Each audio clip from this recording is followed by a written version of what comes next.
Welcome to the Salmon Runs YouTube. Enjoy the video.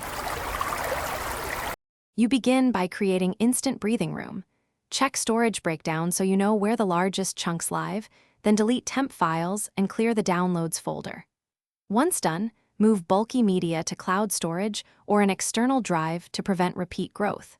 Make sure to empty the trash and restart the file indexer so reported free space is accurate. These steps free space fast and reveal whether deeper cleanup is needed. You now tackle the middle work. Use a folder size tool to find the real culprits and sort by size. Once identified, compress old projects, delete duplicates, and uninstall apps you no longer use. This reduces wasted overhead and app caches.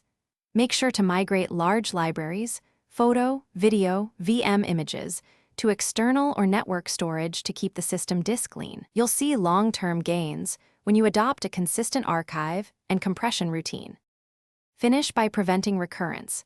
Set automated cleanups and storage alerts so you don't hit full capacity again, and verify backups before deleting originals. Once done, run a file system check or disk utility if reported space doesn't match reality, because orphaned caches or local snapshots can hide used space. If problems persist, reboot, inspect time machine or snapshot settings, and remove local snapshots carefully. That troubleshooting tip resolves many mysterious full disk situations. Thanks for watching. Consider subscribing if we helped you.